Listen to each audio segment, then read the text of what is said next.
Alhamdulillah, Alhamdulillah, wassalatu wassalam ala Rasulillah wa ala alihi ashbahi ajmain amma ba'ad wa a'udhu billahi minash shaitanir rajeem. Bismillahir Rahmanir Rahim.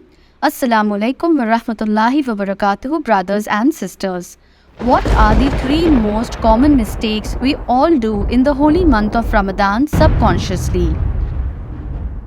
I am Annie Noor Sheikh and I welcome you to our Ramadan series by Islamic scholar Asma bin Shamim rahimullahu anhu on our YouTube channel Nemat Islam. Let's begin. The very first one is that we take Ramadan as a normal ritual. For many of us, Ramadan has lost its essence of spirituality and has become more of a ritual than a form of ibadah. We fast from morning till night just because everyone around us is fasting too. We open the Quran and read it as fast as possible because we have to beat our siblings in the competition who finishes the Quran first, irrespective of the fact that whether you are understanding the Quran or not. That is not the real intent of reading the Quran. Definitely, it will reap you rewards because it is the words of Allah subhanahu wa ta'ala, but is Quran only meant for that purpose? Quran is like a manual for our way of living. Just like a machine has a manual book attached with certain rules and regulations and instructions, similarly, Quran is like that for us. We have to understand the Quran and apply it in our lifestyle. Do not be a part of the race. Ramadan is not a competitive month. Ramadan is a month to do beautiful ibadah. Now coming to the part of keeping fast. Fasting is not a ritual but a practice, an exercise to strengthen your taqwa. What is taqwa? Taqwa, piety, has been mentioned in the Holy Quran in more than 60 locations. Taqwa means to have the fear of Allah subhanahu wa ta'ala. And out of this fear, you are to control your desires, whims and wishes.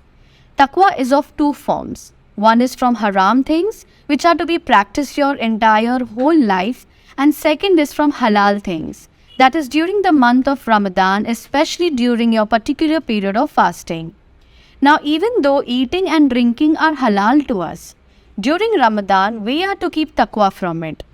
However, I ask you, does taqwa only signifies to control yourself from eating and drinking, or does it also mean to have taqwa from other halal things during your fast, such as sleeping for long hours, practicing hobbies, attending gatherings, roaming outside, shopping, or having intimate relationships with your spouses? According to the Hadith, Sahih al-Bukhari 38, narrated by Hazrat Abu Huraira radiyallahu anhu, Allah's Messenger sallallahu alaihi wasallam said, "Man soma Ramadana imanan wahtisaba ghufira lahu ma taqaddama min dhanbihi." Whoever observe fast during the month of Ramadan out of sincere faith and hoping to attain Allah's rewards, then all his past sins will be forgiven. Let me bring to light a beautiful hadith reported by Al-Nisai 4/129, Sahih al-Targhib 1/490. The Prophet ﷺ used to tell his companions the good news of the onset of Ramadan and urged them to make the most of it. Hazrat Abu Huraira radiyallahu anhu said, the Messenger of Allah ﷺ said, "There has come to you Ramadan, a blessed month. Allah has made it obligatory on you to fast this month. During it, the gates of paradise are opened and the gates of hell are locked, and the devils are chained up. In it there is a night that is better than 1,000 months, and whoever is deprived of his goodness is deprived indeed." I shall repeat the last sentence. In it there is a night that is better than 1,000 months, and whoever is deprived of its goodness is deprived indeed. By this hadith, we understand that Ramadan is like a golden opportunity to a moment. It is indeed a blessing in itself to witness Ramadan and to utilize it as one should. Now let's come to the second point. Too much stress on food and drink. For some people, the entire month of Ramadan revolves around food. They spend the entire day planning, cooking, shopping and thinking about only one thing, that is food, instead of concentrating on their salah, the Quran and the other acts of worship. All they can think is of food. So much so that they turn the month of fasting into the month of feasting. Come iftar time, their table is a sight to see, with the multitudes and varieties of food, sweets and drinks. It is not haram to prepare a feast for your family, relatives and friends, or to feed the best to the ones who are fasting. Please do. But one must make sure to balance all of this so that you get your share of time for personal ibadat. Delete this notion that Ramadan is equal to iftar parties or feasts.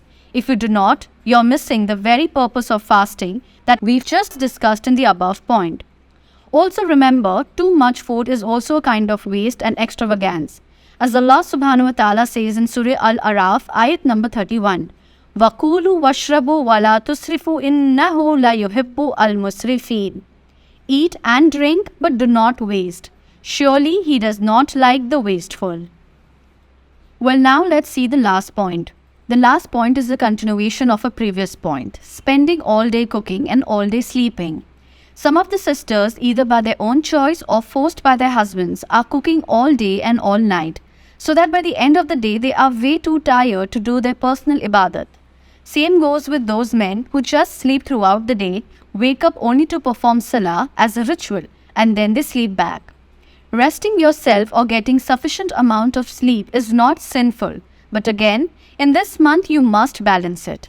According to medicalnewstoday.com, the article says, although occasionally oversleeping is not necessarily bad for health, the complications from regularly oversleeping may put a person at risk of other conditions. It usually leads to headaches, obesity, laziness, depression during your fast because you're anyways low on energy. And if you oversleep when you're supposed to be up and praying, how do you attain an excellent taqwa? So these were the 3 most common mistakes some of the Muslims do in Ramadan.